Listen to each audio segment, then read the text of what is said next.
Hi everybody. I would say for those that don't know me by now, but I've done enough of these that I hope you all do. So I am Pip, an HR people person, and I support small and medium businesses to solve their people problems, increase employee engagement and retention, and generally put some pizzazz into your people plans. So in this episode of Pip's People Chats, I am really pleased to say I'm joined by Emma, who's a financial advisor, and we're going to be talking about financial well-being, which as part of an employee wellbeing strategy is, I think, a really important thing to have as part of it to help your employees. So Emma, really pleased to have you here. Do you want to introduce yourself and just talk a little bit about kind of what you do? Give us an introduction. Yes, thank you, Pip. So my name is Emma Stapley, and I am a financial advisor, and I'm a chartered financial advisor, which means that I am regulated to the highest standard in the UK following the RDR process a number of years ago now. I am a partner at St James's Place Wealth Management, and I look after clients and their families, providing them with a holistic approach to financial advice. Lovely summary, very nice. And you do, obviously you've said there you do people's kind of personal finances, but we've talked before about providing services to more corporate employers to help their staff. So I've got some questions around that, but I guess my first question, just because of where we are and what we've been going through, how have you found the pandemic's affected people's focus on their financial well-being?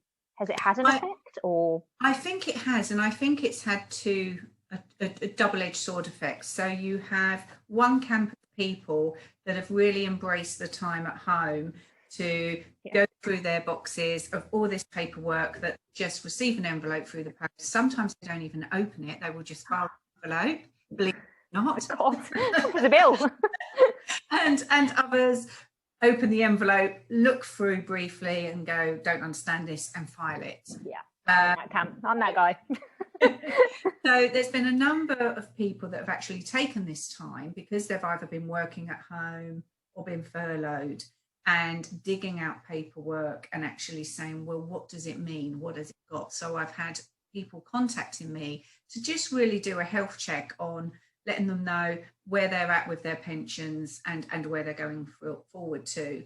Also the same for life assurance, you know, with news all the time that people are either getting very ill or are passing away. It brings it more to home that you do need good insurances in life. We hope that we're never going to claim on them, but it's just really taking stock. The other camp I found is people just burying their head in the sand even more.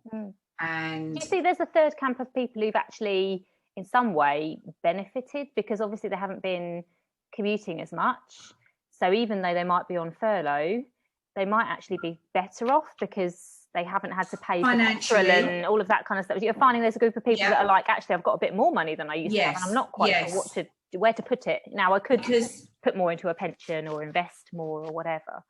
So you have got those, because even though people might have been receiving say 20% less or even more, they aren't being able to go on holiday. They've not been able to go out for dinner or buy clothes, etc. So is a little bit more surplus income to expenditure. And yes, people are using that opportunity to say, well, can I start to afford into a pension? You know, and even if you look at small amounts of £50 a month up to £100, £50 a month is only a few cups of coffee. Starbucks, not at home. No, from Starbucks, you know, if we're working, you know, especially with inflation, you know, so, you know, sacrificing 2 or 3 coffees a week that you would have had at home, you could be contributing into a pension.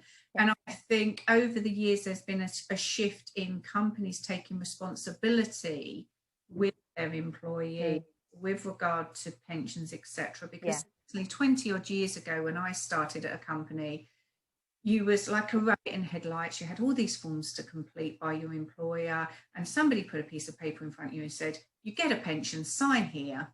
Nobody knew what they were signing. Well, and I know when I started it, like in the NHS, you know, me and my partner at the time were saving for a house, so I actually opted out of that pension stupidly because I needed that money. It was that difference for me. It was quite sort of on the line in terms of what the money that I needed each month, and it meant that we could save that deposit obviously now I wish I'd stayed in that NHS pension scheme. But did you have the advice at the time?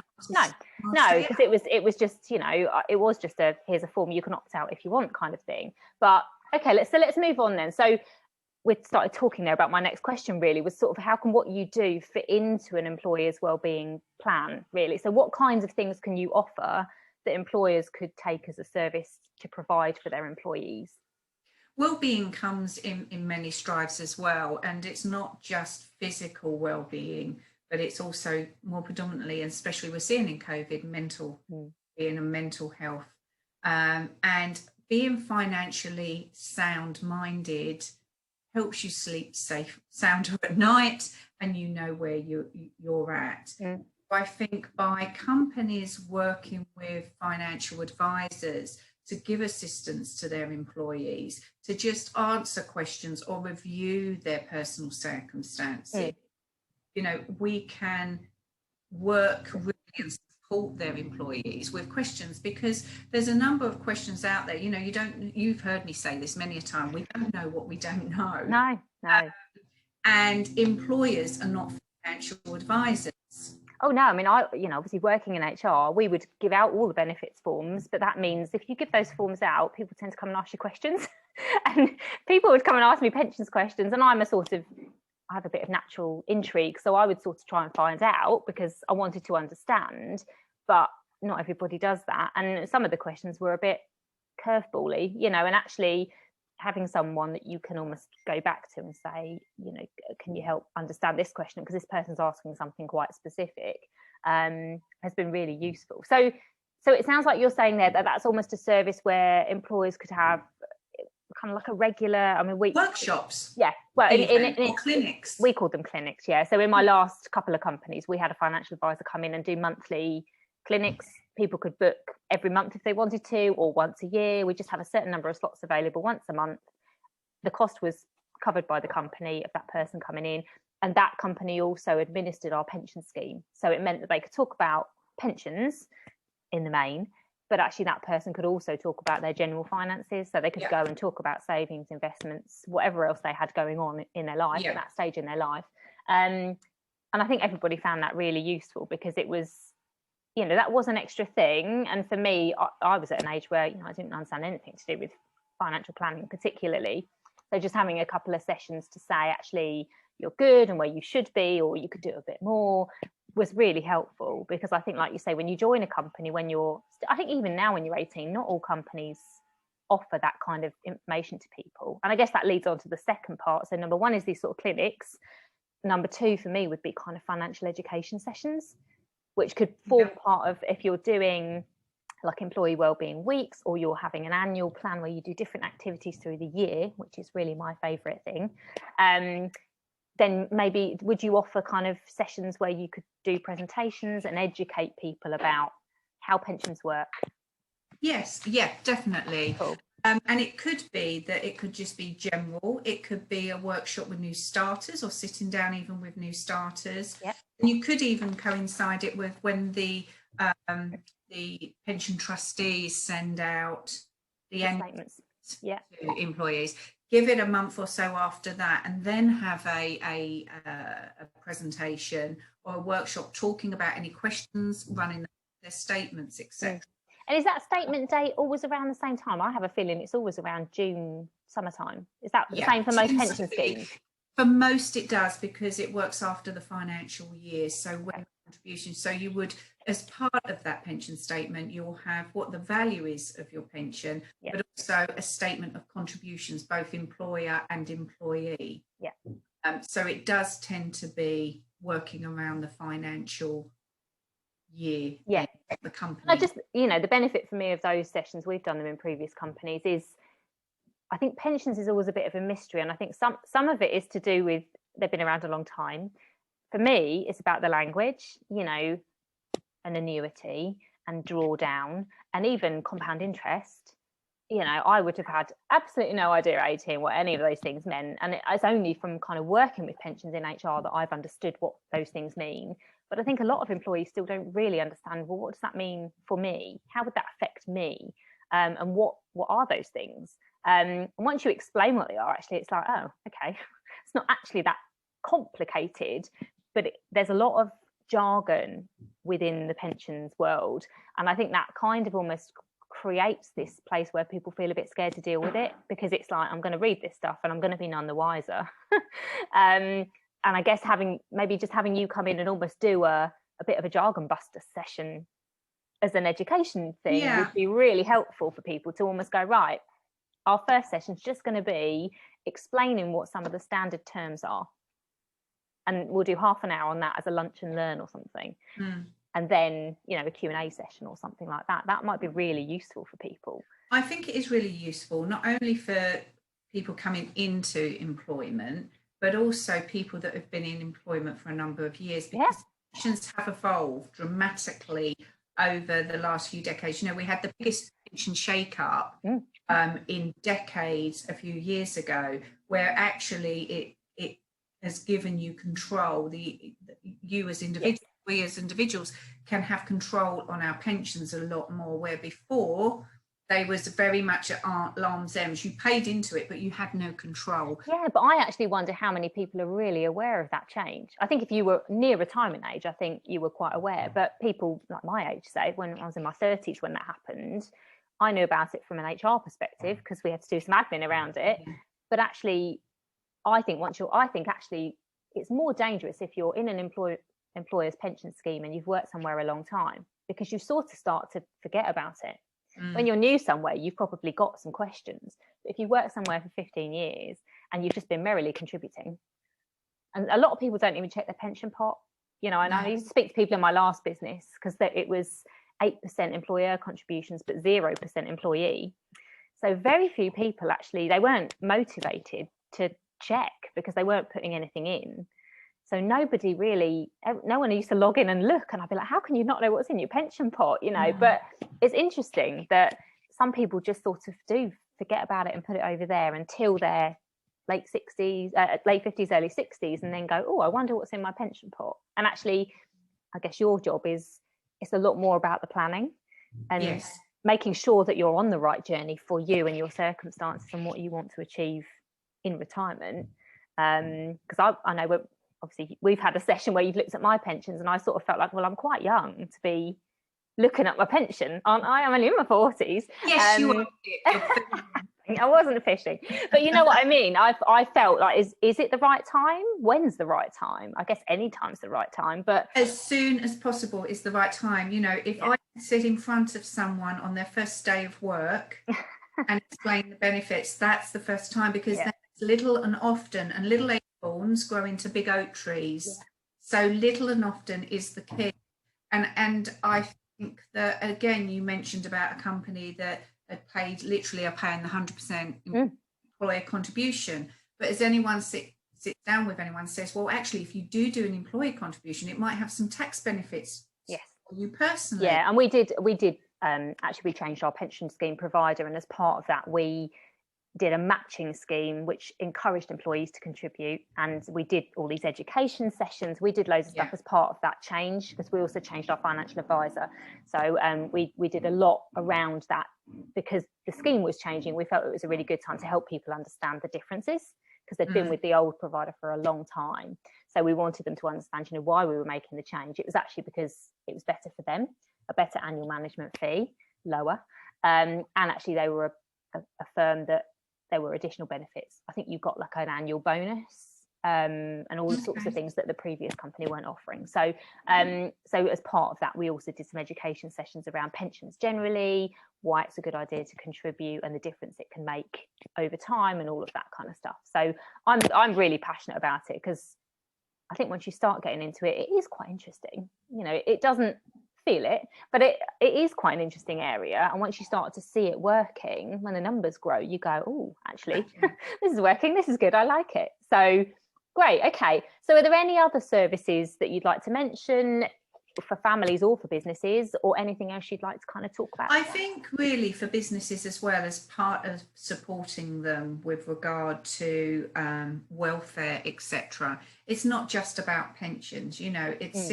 down and talking to someone that is independent from the employer, because sometimes employees might have benefits, but they don't want to discuss it with the employer. And money's a difficult subject. You know, a lot of is. people would come to talk to us in HR about it because there's a confidentiality thing there. But they might not talk to their colleagues or manager about it because it's a bit embarrassing or uncomfortable, or they don't want to admit that they don't understand something or that they're struggling.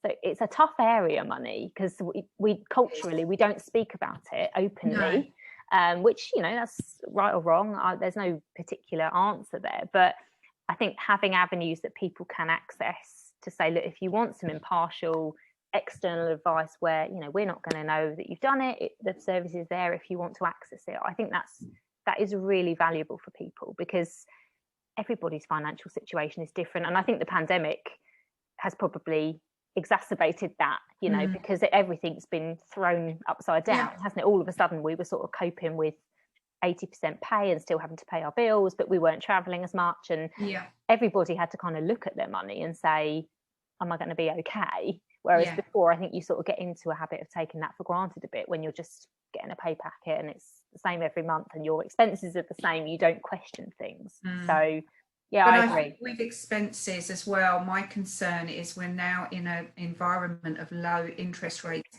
coming into high inflation.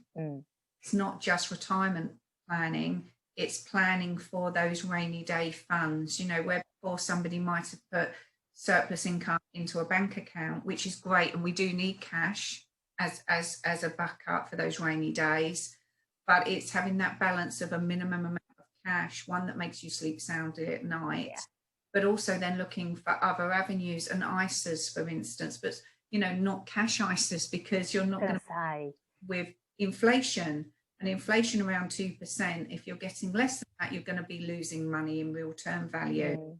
And it's people, it's not just saving for retirement, it is saving for those life events. You know, is someone going to say, well, in 5 years I want to save and I want to go on a world trip. We've not been able to go away in lockdown. I want to take a sabbatical and go save. Yeah, and, you know, we're doing building work, for example. So, you know, we've been saving for this for a while. We were supposed to do it last year. We're doing it now. You know, we've not particularly been helped by some of the financial stuff. But, you know, we're getting on with it because we can do it, and that's fine. But yeah, we did have to kind of stop and look at it carefully because the world had changed in the meantime. We got the planning permission and then the world changed. So it does make you stop, and you do have to kind of go, right, hold on, kind of where am I, and can I afford plan enough to know that we can do it and finish it and afford it? But yeah. And income protection as well, because income protection is very different to sick pay.